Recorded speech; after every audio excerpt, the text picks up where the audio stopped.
एक गांव में मीना और रीना नाम की दो बहनें रहती थीं। रीना बड़ी थी और मीना उससे 2 साल छोटी। दोनों बहनों में बहुत प्यार था और दोनों हमेशा साथ साथ रहती थी। उनके वालिद का रीना मीना नाम का ढाबा था। उनके वालिद की मौत के बाद रीना और मीना दोनों मिलकर वो ढाबा चलाती थी। मीना, कल सुबह हमें सब्जियों का स्टॉक लेने चलना है, तुम्हें याद है ना? हाँ, मुझे अच्छे से याद है। मैंने काका को कह दिया है कि सुबह अपनी वैन तैयार रखें। अच्छी बात है, आओ मिलकर हम पिछले महीने का हिसाब कर लेते हैं। दोनों बहनें मिलकर इसी तरह ढाबे का हर काम साथ साथ करती थीं। दोनों में आज तक कभी तकरार नहीं हुआ था। दोनों ही बड़े मोहब्बत से रहती थी। एक दिन सुबह, रीना उठ जाओ, चलो जल्दी हमें निकलना चाहिए। रीना कोई जवाब नहीं दे रही थी। मीना रीना को छू कर देखती है तो उसे पता चलता है कि रीना को बहुत तेज बुखार है। अरे ये क्या? रीना का तो पूरा जिस्म गर्म है। अचानक से इतना तेज बुखार कैसे हो गया इसे? मुझे तुरंत किसी अच्छे डॉक्टर को बुलाना चाहिए। मीना हरिया काका को कहकर डॉक्टर को बुलवाती है। डॉक्टर रीना को देखते हैं और उसे दवाई खिलाकर आराम करने की सलाह देते हैं। मीना भी रीना से कहती है कि अभी उसे आराम की जरूरत है। पर मीना, अब तू अकेले कैसे जाएगी? ढाबा कैसे संभालेगी? ये मेरी तबीयत को भी अभी खराब होना था। रीना, तुम चिंता मत करो, मैं सब संभाल लूंगी। तुम सबसे पहले अपनी तबीयत की फिक्र करो। मैं अभी हरिया काका के साथ जाती हूँ और सब्जियाँ लेकर ढाबा पहुँचती हूँ, फिर तुम्हें देखने आती हूँ। मीना ने इससे पहले कभी अकेले कुछ नहीं किया था, इसीलिए वो थोड़ा घबराई हुई थी। वो हरिया काका के साथ सब्जी बाजार पहुँचती है। वहाँ पर उसे एक सब्जी वाला मिलता है। आइए मोहतरमा, आइए, बताइए कौन सी सब्जी दूं आपको? एकदम ताजी हैं, कौन सी दे दूं? भैया जी, 5 किलो टमाटर और 10 किलो आलू। अरे मोहतरमा, भैया जी मत बनाइए, मैं भी आप ही की उम्र का हूँ। मैं राहुल, नाम तो सुना ही होगा। जी जी बिल्कुल ठीक है। तो राहुल जी। राहुल और मीना की इस तरह बहुत बातें होने लगती हैं। उसके बाद से मीना सारी सब्जियां राहुल से ही खरीदती हैं और उसे अपने ढाबे की सारी जानकारी दे देती है। हाँ, मैं और मेरी बड़ी बहन मिलकर चलाते हैं और हम दोनों में आधा आधा पैसा बंट जाता है। मेरे अब्बू नहीं है। मेरी बहन बहुत अच्छी है, मेरा बहुत ख्याल रखती है। राहुल मीना की सारी बातें बड़े गौर से सुनता है। उसके बाद वो कहता है, मीना, तुम मुझे अच्छी लगने लगी हो। क्या तुम मेरे साथ मेरे घर चलना चाहोगी?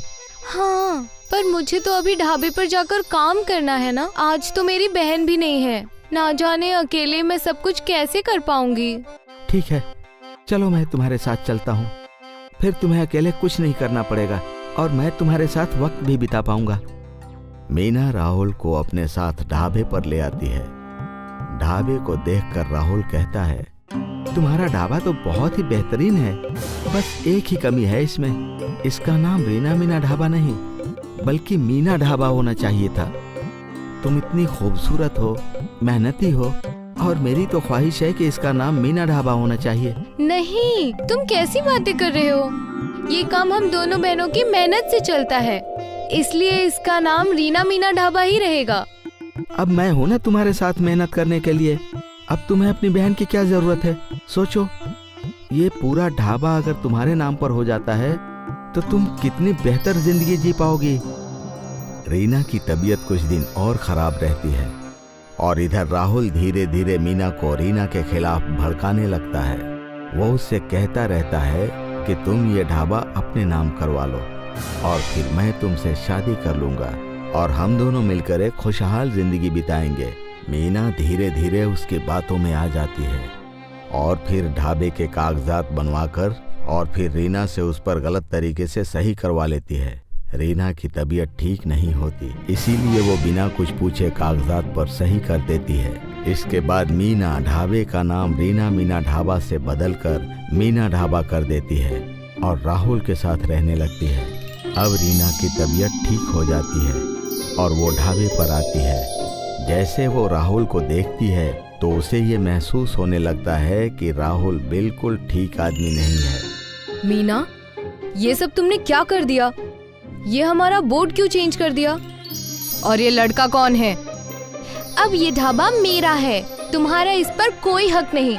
तुम चाहो तो मैं खुद तुम्हें कागज दिखा सकती हूँ। तुम्हारे लिए अच्छा होगा कि तुम यहाँ से हमेशा के लिए चली जाओ और मुझे और मेरी मोहब्बत को साथ में ये ढाबा चलाने दो। रीना समझ जाती है कि इसी ने उसकी बहन को बहकाया है। वो उस समय झगड़ा करना बेहतर नहीं समझती। उसे पूरा यकीन रहता है कि ये सब किया धरा राहुल का ही है, मगर अभी मीना की आंखों पर मोहब्बत की पट्टी बंधी हुई है, इसीलिए वो वहां से चली जाती है। उसके बाद मीना ढाबा के ठीक सामने एक छोटी सी गुमटी में रीना ढाबा नाम का अपना कारोबार शुरू करती है। मगर जाने माने मीना ढाबा के सामने लोग रीना के ढाबे पर नहीं आते। अब मुझे कुछ ऐसा करना पड़ेगा कि मेरा ढाबा खूब चले और फिर मैं मीना को सच्चाई बता सकूं और उस राहुल के चंगुल से उसे छुड़ा सकूं। रीना बहुत सोचती है और फिर उसे एक तरकीब सूझती है। वो सोचती है कि क्यों न एक ही थाली में 54 तरह के पकवान परोसे जाएं, ताकि लोगों को तरह तरह के जायके खाने को मिले और एक ही थाली में उनकी सारी उम्मीदें पूरी हो जाएं। कुछ अलग करने से उसके ढाबे पर ज्यादा खरीदार आएंगे। हाँ, ये आइडिया बहुत अच्छा लग रहा है। मैं इस थाली का नाम बाहुबली थाली रखूंगी। अब मेरे ढाबे की बाहुबली थाली पूरे शहर में मशहूर होगी। रीना अपना बाहुबली थाली लॉन्च करती है।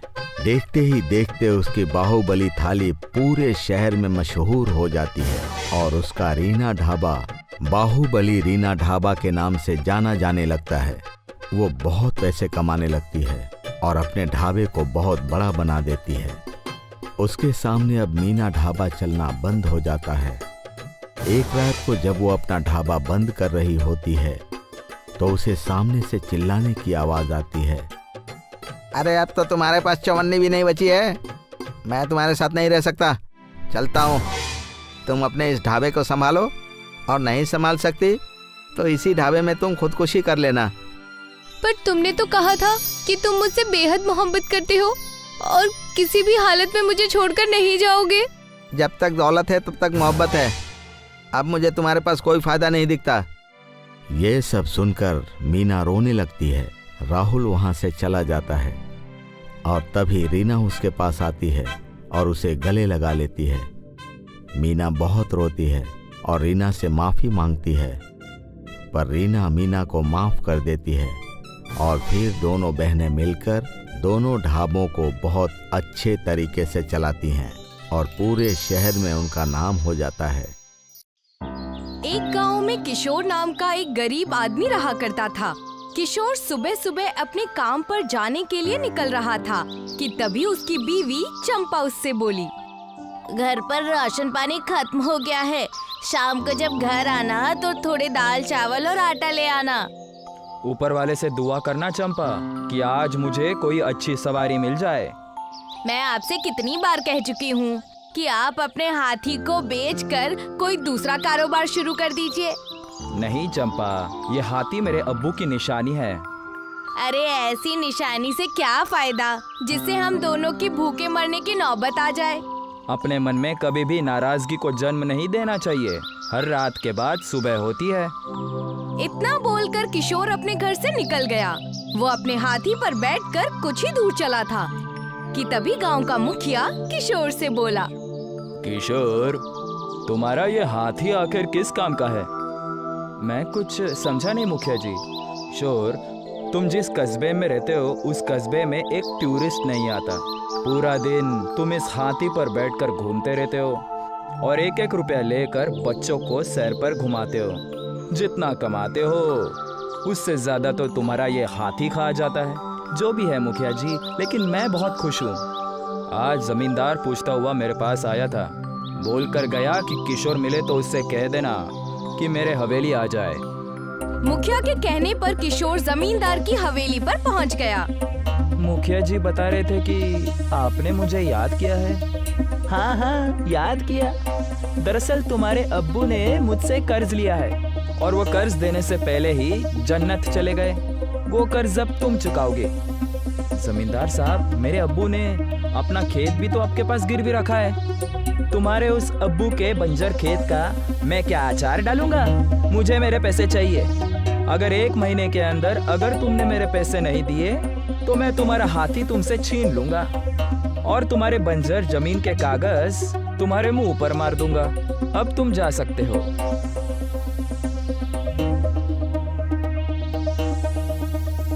अरे रतन, तुम अचानक? क्यों जीजा जी, मैं अपनी बहन के घर नहीं आ सकता? अरे नहीं नहीं रतन, ऐसी कोई बात नहीं है।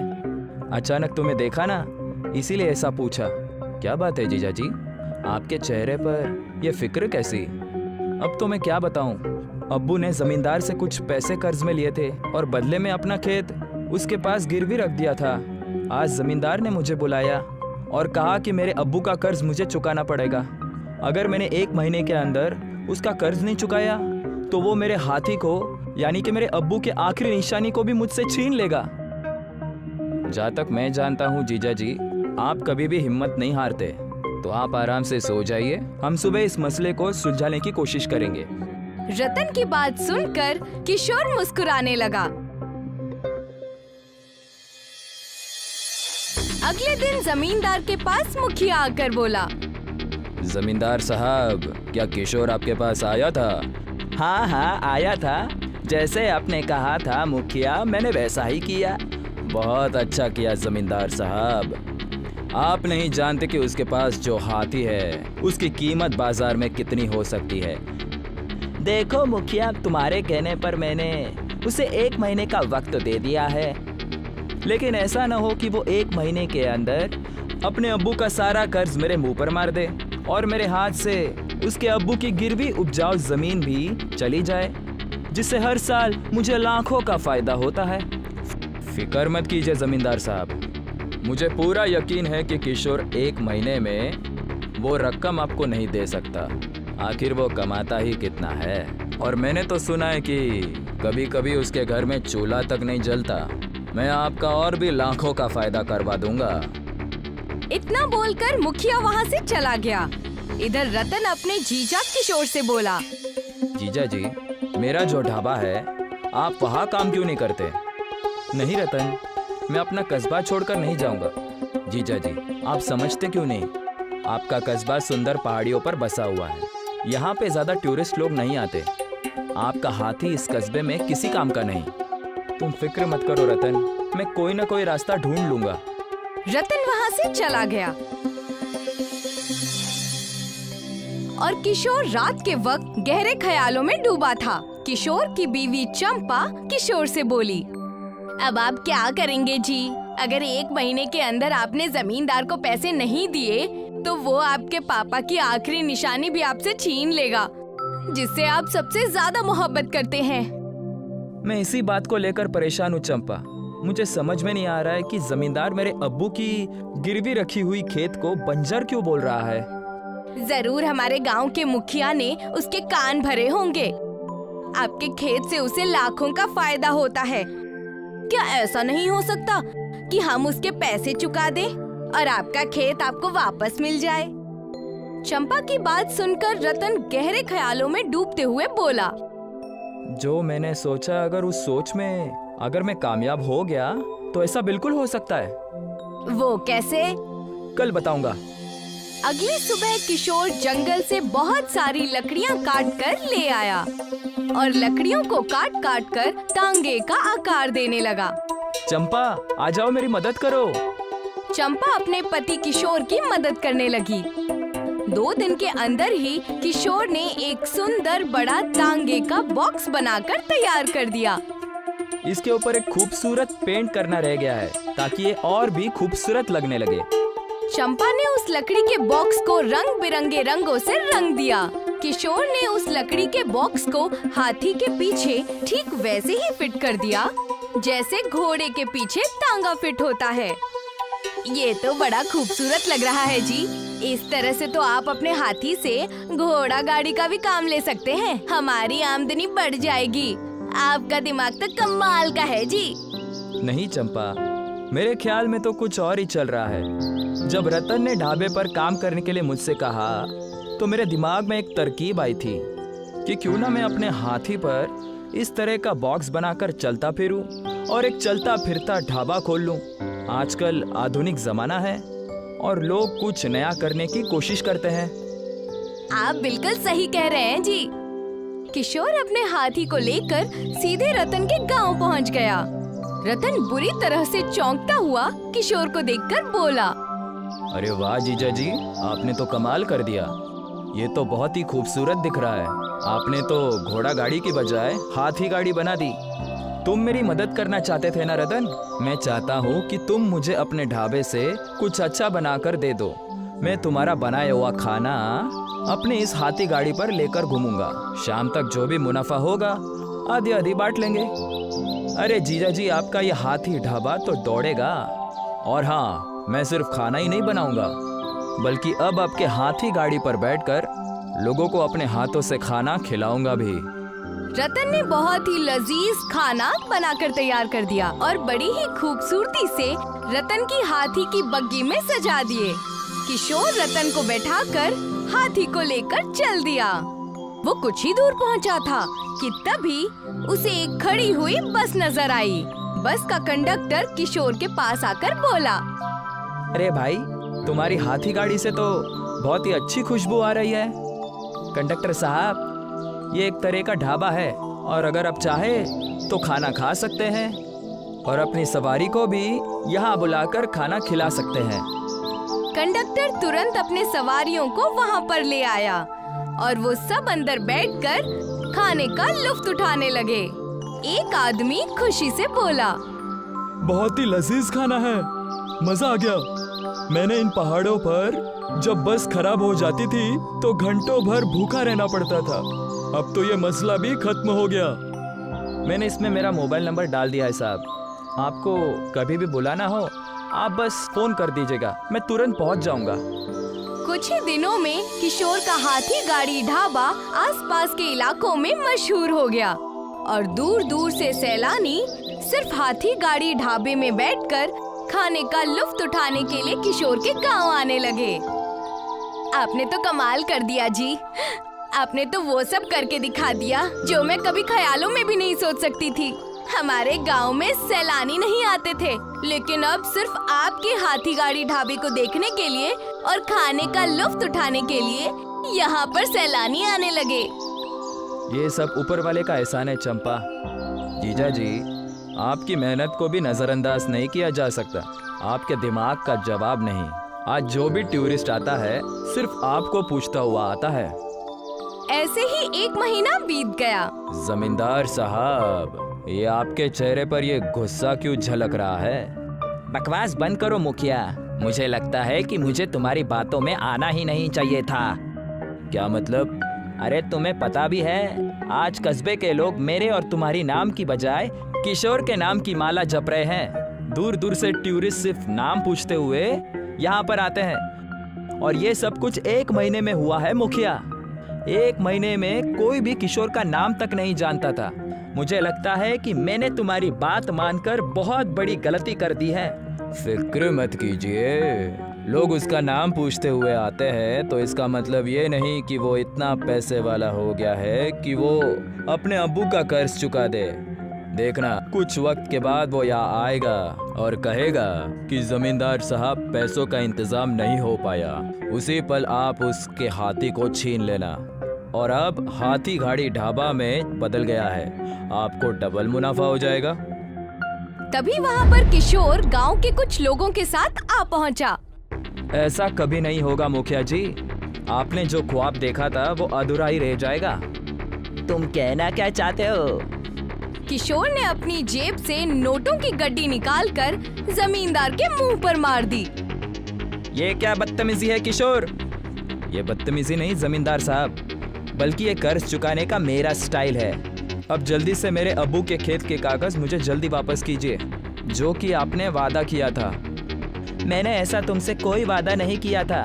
कुछ दिन पहले आप और मुखिया जी कुछ बातें कर रहे थे, वो सारी बातें इन कस्बे वालों ने सुन ली है।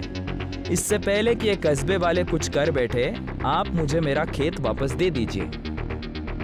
जमींदार उन सभी लोगों के चेहरे देखकर डर गया और उसने तुरंत किशोर का खेत उसे वापस कर दिया और जमींदार और मुखिया मुंह लटकाकर देखते रह गए।